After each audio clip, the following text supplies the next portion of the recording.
Today, I thought we would talk about diversity in Monster Hunter. Now, when I say diversity, I'm not talking about the fact that I'm an Aussie and, my mates Harold and Scrub are both Americans. No, we're not talking about that. Today, we're talking about build diversity in Monster Hunter.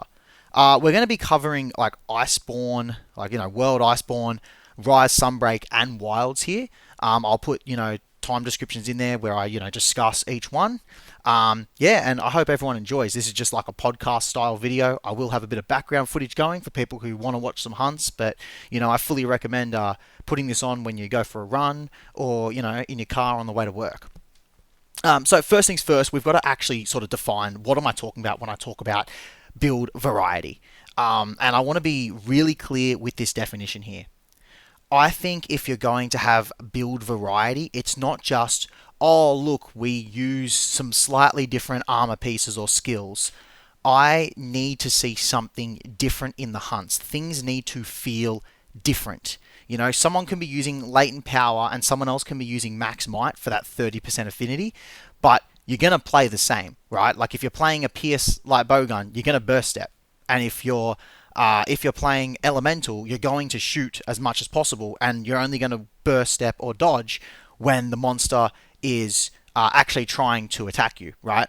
In almost every case, max might is going to be better than latent power, unless it's a raw build, light bowgun build without Fulgor, right? But at the end of the day, like both are giving you 30% affinity. It's just that one is clearly going to be better than the other, depending on what the situation is. Like I said earlier, it's pretty much going to be max might every time. And then the times where max might wouldn't be good, we end up putting on two-piece Fulgur for Wilds, Light Bowgun, and getting our affinity that way. So even though these two skills are different, you're literally going to play the same every time. I'm talking about variety here in the sense that you actually get to play the game slightly differently. Hunts are going to feel different, things like that. And we're going to get into plenty of examples as we start, and we're going to start off by talking about Iceborne. Now, I haven't played a whole heap of Base World. Like, I have played it. I've played through it twice. But when I played it, I was definitely late to the party, and I kind of just like got carried all the way through to Iceborne. Well, I didn't like get carried the first time, but the second time was like just straight to Iceborne. I didn't really sit in Base World and do stuff, so I can't comment as well there. So I'm hoping that someone leaves a good comment. Hopefully it's Scrub or Herald, but if you, the viewer, know a lot about Base World, feel free to leave a comment and I'll pin it. But looking at Iceborne. Iceborne was really interesting. A lot of people believe it had such great variety with the mod system. I highly disagree. The reason why I disagree is because you can have, one gun. We'll look at the Blizzard Gust, best spread 3 gun. And the mods on that you would want to use are recoil, close range, close range. And as soon as you deviated from that setup, you were better off using a different gun. The downside to using that gun obviously was that slow reload, which it was annoying, but at the same time that was the strongest option. Now, if you didn't want to deal with that slow reload, you could drop the close range mods and you could use the reload speed mods. And hey, diversity, yay! It's like no, you're better off just going and using Frost Shot.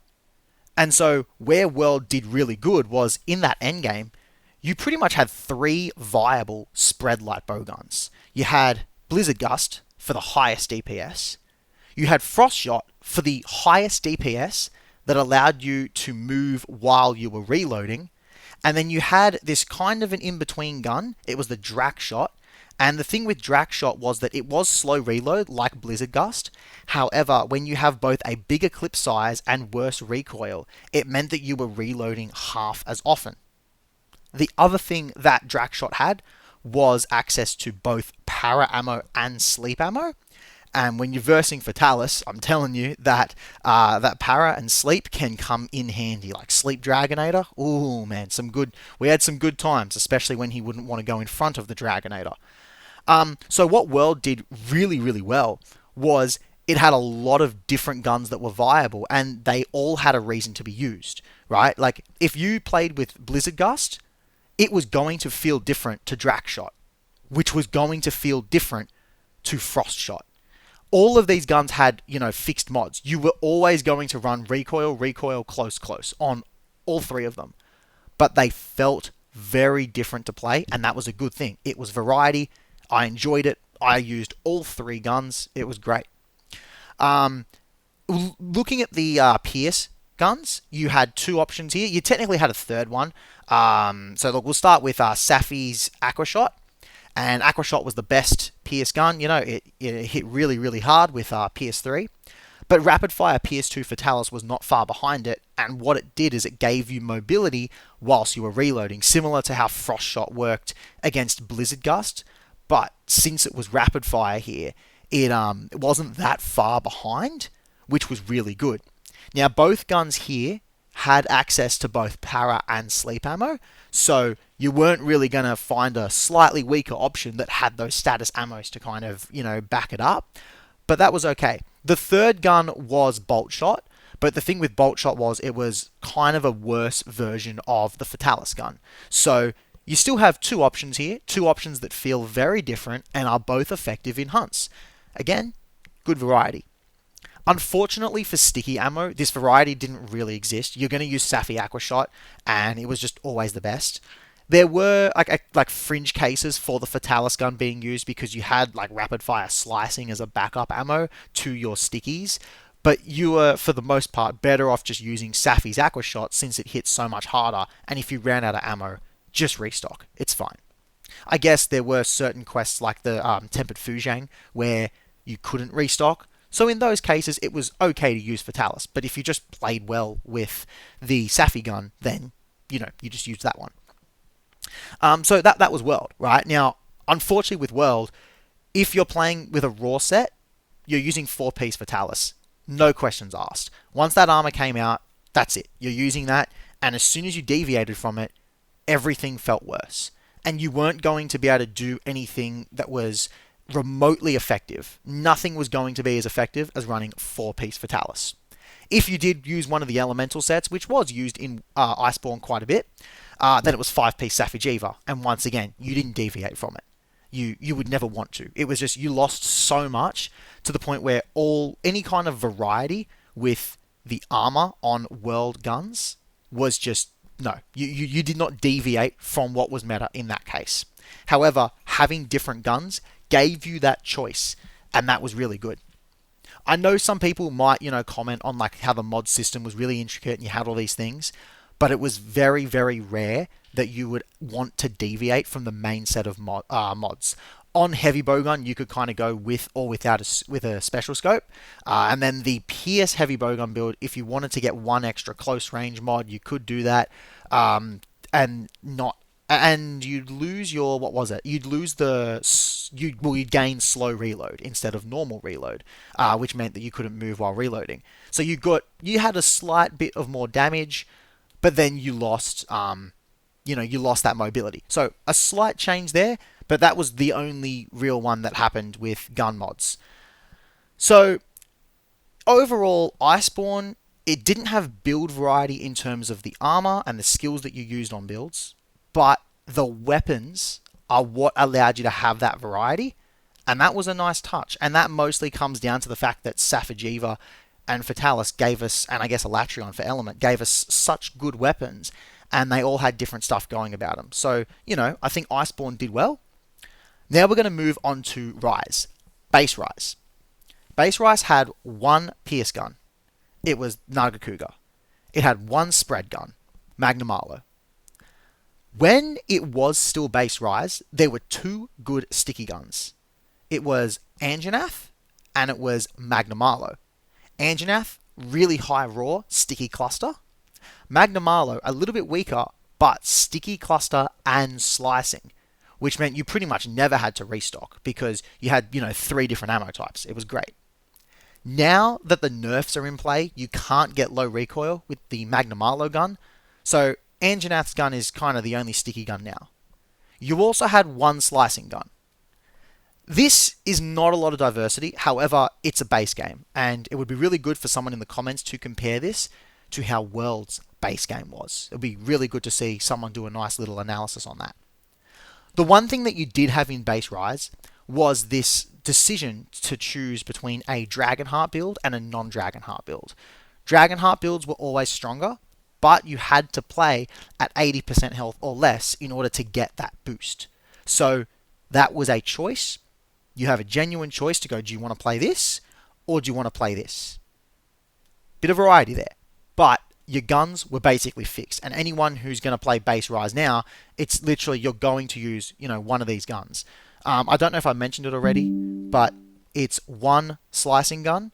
And the thing about the slicing gun is there's technically a second option, but the thing with that second option, it does allow you to move while shooting, which is nice because the Zinogre gun just had no mobility like at all. If you wanted to move, you couldn't do it while you were shooting or while you were reloading, which is kind of bad, but slicing used to just wreck everything anyway, and if the monster doesn't move, you don't really need to move.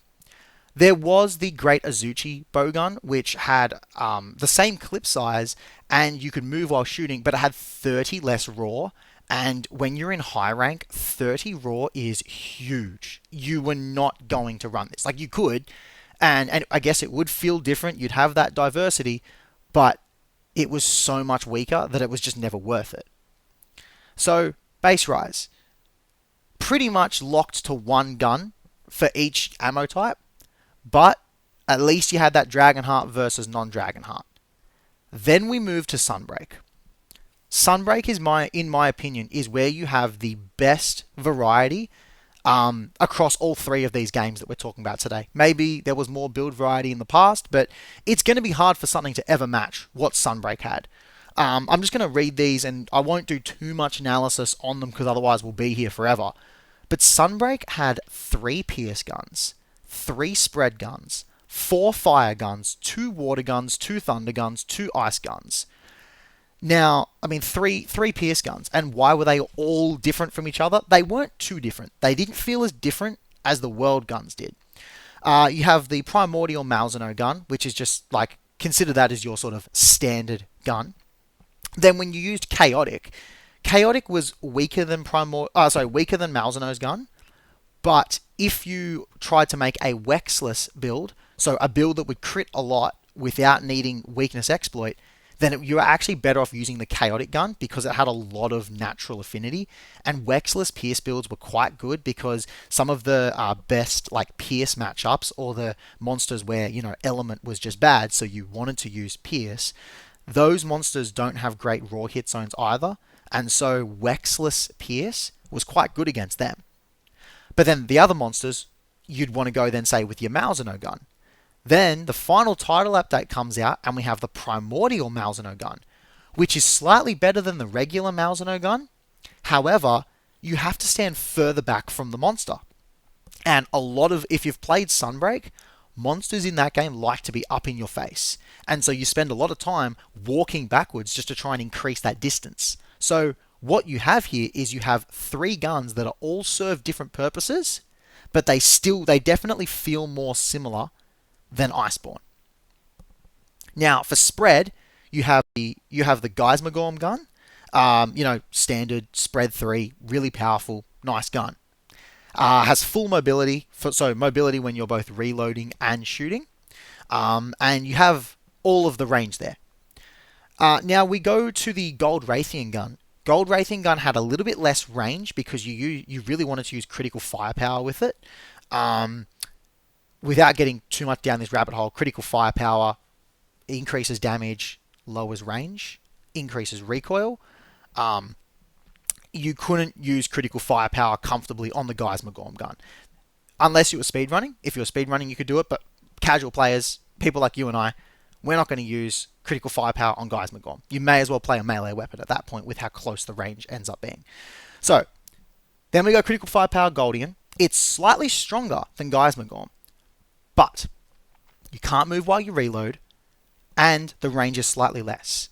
But if you really knew a monster's attack patterns well, Goldion gun, that was a really, really good one to use. Definitely felt different using that compared to Geismagorm. You feel the damage boost, and you feel that range and that mobility being slightly different. This is a lot closer to World. Still not quite as different as the guns felt in World, but you definitely noticed it. Where you really noticed some difference was when you used the Velkhana gun. Now, the Velkhana gun has the same range as the Goldien gun, but the same mobility as the Geismar gun. It was such a nice in-between gun. What I really like about this gun and why it was my go-to choice is because it's rapid fire spread too. You do 12 ticks on the monster per shot. And then in Sunbreak, spread 3 did 5 ticks. So 12 ticks compared to 5 ticks. Why is that important? Because Intrepid Heart and Powder Mantle build up based on the number of ticks that you do against a monster. This is important because Powder Mantle pops would flinch monsters quite often and help break parts. So again, something you're feeling different in the hunts. And then also Intrepid Heart would build up, which is a safety net. It's kind of like, if you haven't played Sunbreak, Intrepid Heart is a really cool skill. It's like Rocksteady Mantle being active for one hit, and the way that you build up, like being able to get hit again, or you build up this bar in the first place, is by attacking the monster. It's such a great skill because it's like you do damage, you get safety. It rewards you for playing well, and I love skills like that. Then we move on to Element in Sunbreak, and just like Wilds, Element is absolutely king in Sunbreak. There were 4 fire guns, all that had different stuff. I'm not going to go through like every single thing here because otherwise there's 10 elemental guns to get through. But basically, what made the guns different was sometimes you wanted to use rapid fire LEPS because you had more mileage out of it, so you could shoot for longer and do more damage before you restock, or you could use single fire and get a bit more DPS. Sometimes one or the other gun would have more status ammo as well. So again, it's like maybe you want to take a DPS drop, but you have status ammo. These are differences that you will notice in a hunt. They will feel different, and it is genuinely really good variety and healthy for the game. There were actually 4 fire guns, basically 2 options for rapid fire and 2 options for single fire, and it mostly came down to mobility and or status ammo. 2 water guns, 2 thunder guns, 2 ice guns. Of course, there are other options, but the other options would just get overshadowed by one of these 2 guns. But where Sunbreak really stands apart is in the builds. You are not locked to any armor on these LE sets, except for the fact that you really do need Dereliction level 3. But because of charms, you really only needed to use 1 Dereliction piece. I do recommend using both the Dereliction pieces because they're good, but you have that option there, right? And you want to have your core skills, kind of like Wilds. You want to have your core skills. But once you got your core skills, you can then add on so many other skills, and then you have armor augments too, which allow things to get really crazy. You can then tack on that Dragon Conversion plus Furious engine for more element, if you'd like to. You could also throw on Strife plus Critical Element plus a few affinity skills, especially Maximum Might, and that was really strong. If you want to, you can throw on Blood Awakening. Or you could drop the Dereliction set and use a Berserk set. The Berserk sets were very safe and comfortable, but significantly weaker. But some of the monsters in Sunbreak were so hard that sometimes it's nice to just pull out a Zerk set so that you definitely beat the monster. Just quickly, going through all these sets, DC Fury was amazing if you brought the follower Utsushi. His Hunting Horn gives Blight Negate, which gives you more LE res, which makes your build stronger. Critical Element plus Strife was the one that had the most free slots. So if you wanted to run some extra comfort skills, you could do that. What I really recommend there is using Hellfire Cloak, a skill that doesn't do any damage, but you get a free CC on the monster. The monster will basically hit the Hellfire and fall over. Guaranteed knock, once per hunt. Really good skill. Blood Awakening. Blood Awakening would heal you, and this isn't some slow heal like the Zoshia one. You genuinely got a really nice heal when you ran a Blood Awakening build. Unfortunately, these builds did really poor against a lot of the monsters whose parts were hard to break. The Risen Elder Trio is one such monster where the part breaks are really difficult to get. But even monsters like Magnamalo or Scorn Magnamalo and Velkhana, some of their part breaks were so hard and they just took so long to come in the fight. So it was not worth it in those particular hunts. Okay, so overall, guys, Sunbreak was insane when it came to build variety. You have builds that genuinely feel different in hunts. You have bow guns that are going to feel different as well. And with so many different combinations, you could run all these different things and they would be really, really effective. Love it for the game, and I hope we see more games like it. To be honest, Sunbreak gets to the point where there's so many options that it can actually get overwhelming. The game just has so much content in it, and I definitely recommend it for anyone who's been playing Wilds and is kind of just sitting here waiting for updates to come out. Go and give Rise and Sunbreak a try, because Endgame Sunbreak, beautiful. I love it. But now, where most of my viewers are coming from, Wilds. So guys, Monster Hunter Wilds is interesting. It's a base game, so in general we would rather compare it to base Rise than Sunbreak or Iceborne. But of course, people are kind of used to things like Iceborne and Sunbreak, so naturally that is what we compare it to, which makes sense. Looking at light bowgun here specifically, we have one pierce gun, one spread gun, but then it gets really interesting when you look at the elements. I will quickly just cover these raw guns first though. With pierce, sure, you can go and you can use the Raytheon gun. Hey, secondary gun. But it really doesn't achieve anything, right? Like, you're just using a different gun to fire this pierce ammo, and it ends up just being worse. You get your gauge, it recovers slower, and you lose that paralysis ammo. So, it's not actual diversity, because one is just always better than the other. There's no benefit that you get. There's no niche that the Raytheon gun serves.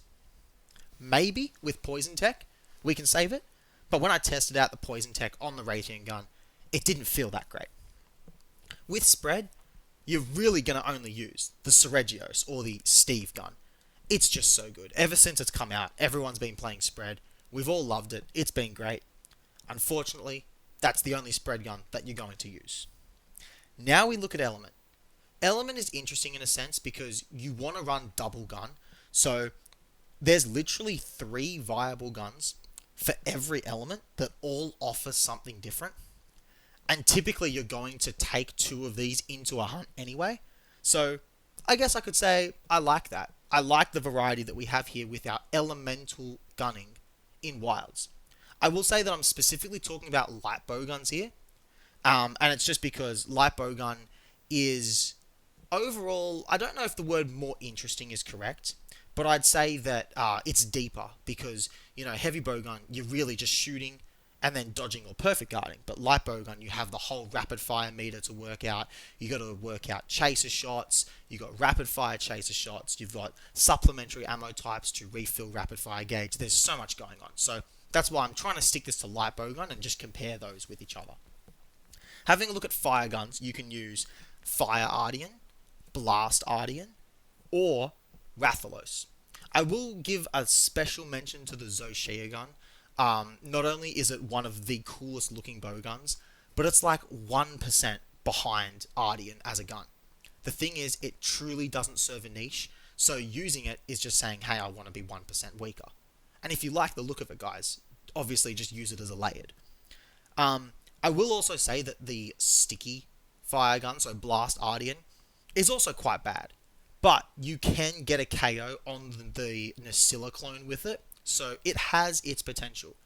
I guess while we're talking about the Nasilla clone, we can also mention the Yain Kutku gun, since it can paralyze Nasilla, and it's very useful for that. But the thing is that you also have the little endemic life there that can paralyze for you. So, if you're being smart, try to do that. But I totally understand people for that specific situation using the Yain Kutku gun. It's a good gun. But for the most part, you're going to be using Fire Ardian and Rathalos. Not Rathalos, sorry. Guardian Rathalos. Because Poison Tech goes a very long way. Moving on to water. We, of course, have Perfect Water Ardian and Poison Ardian. That Poison Tech really coming in hot here and being the go-to choice for Gun 2. But Gun 1, you end up using Ardian without poison because you get a slightly bigger capacity size there. And I guess it's cool that, whilst we do use two guns, they are slightly different to each other. The third one that we're going to shout out here is the Mizu gun. And the reason that we're doing that is because the most important water matchup is New Udra, who has a really, really long sleep animation. And the Mizu gun has sleep. It is weaker than Perfect Ardian as gun 1.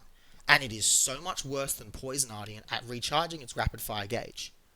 But if you can sleep New Udra twice in a hunt, you will really feel the benefits of it. Because its sleep animation goes for such a long time. You're better off just shooting, and you can get like a whole clip, sometimes even more. I think it's like 10 shots you end up getting. I am sure that Herald will comment this and be like, yo, Damo, it was 10 shots, or it was 8 shots, or whatever it was. It's a lot more than you think. So when you see that New Udra is going to sleep, just keep on shooting, or if you're not a gunner and you're watching my video, then, keep on attacking with your melee weapon, because you're going to do a lot more damage that way than sitting around waiting and then having this one greatsword player wake it up. You're going to do a lot more damage in that almost a 10-second window. I think it's like an 8-second window you get. It's crazy. I love it. And that's why we have that diversity here with the water gun. Then we look at Thunder. Thunder has Para Ardian, Thunder Ardian, and Legiacris. Starting off with Thunder Ardian, it's just, an absolute powerhouse. We love it. Paralysis Ardian, slightly weaker. However, you get the opportunity to paralyze the monster. Really good. Then you have the Laggy gun, which comes kind of like a curveball here. It's really strong, stronger than Perfect Ardian, but it's slower to fill up its rapid fire gauge. And then whilst it does have paralysis ammo, it's now paralysis obviously with a super slow reload here, its clip size is a lot smaller than Paralysis Ardian. But whilst it's not, a choice that I consider to be meta, it is so close that you'll actually see speedrunners use it and get really fast times with it, because the percentage that it is weaker than Perfect Ardian is like 0.5% or something. It's really, really low. Then we move on to Ice.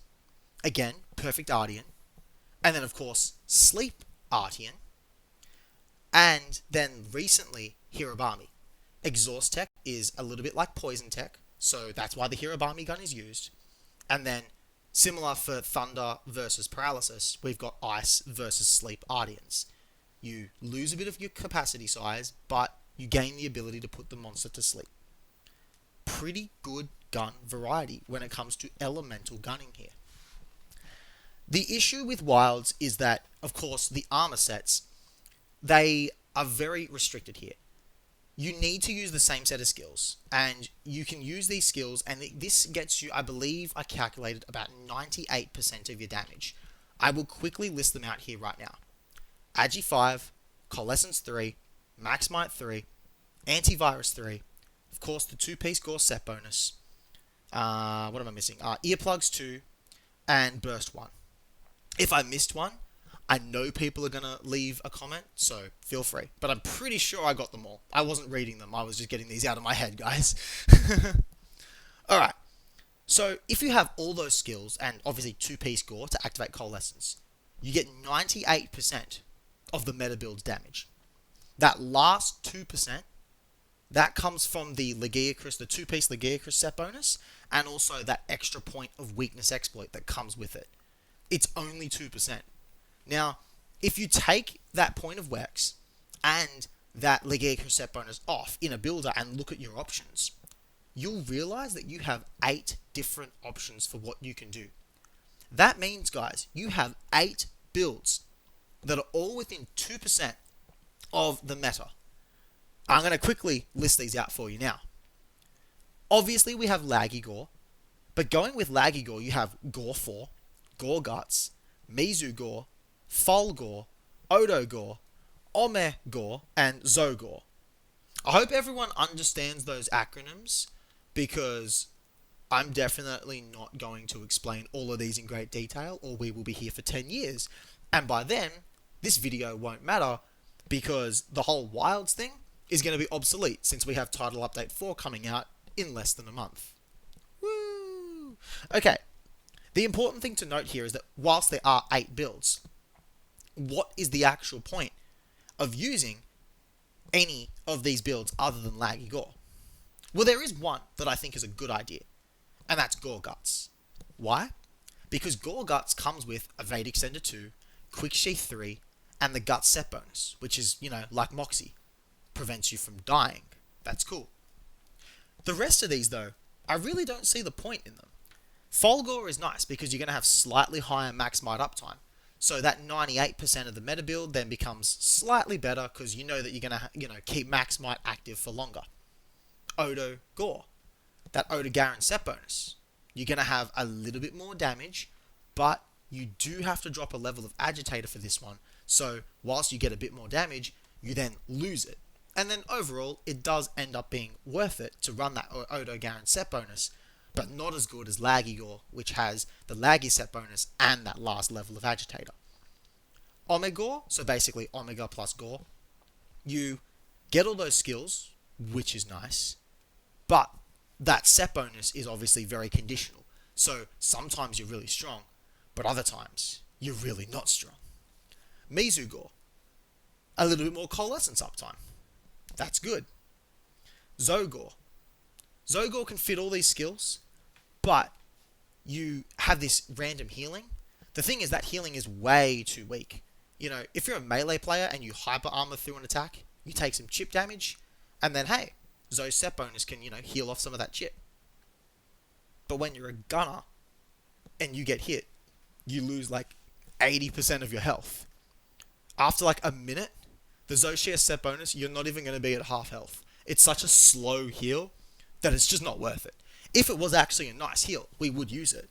But unfortunately, it's not a nice heal. So we pretty much just have Laggy Gore as our meta set, our best set. And then Gore Guts, which has a bit of comfort. If people really want to see what Gore Guts meta set I use, I guess it's not meta because it's not the best set, but it's a set that I really like to pull out, then leave a comment and I will put it in the description. But this is all subject to change in a month. I'm mostly just doing this podcast style video for fun, and I hope you guys enjoy it. Finishing off, I just wanted to comment that I actually think Wilds has decent set diversity. The only problem is that those builds, they all feel the same. You're not going to play any differently. Whether you're using Folgore or Laggy Gore or Odogore, it doesn't matter. Omegore, it's like, well, you're not going to try that much harder to stand next to your friend. Because next to your friend might not be the best pierce line for your elemental ammo. So you really do not get to change your playstyle much with these different builds. I think Gore Guts gets to make the biggest difference, but I hunt very similarly whether I'm using Laggy Gore or Gore Guts. It's nothing like using different guns in World, or like using different builds in Sunbreak, where I can do completely different things and the way I support my builds is very different there. So, even though the build diversity, I guess, is nice, they don't lead to anything different. What is cool, though, were those massive numbers of elemental guns that we could use that were all viable and all made a difference in your hunts. I've been Damo, you've been the listener. Have a good one, guys. See you later.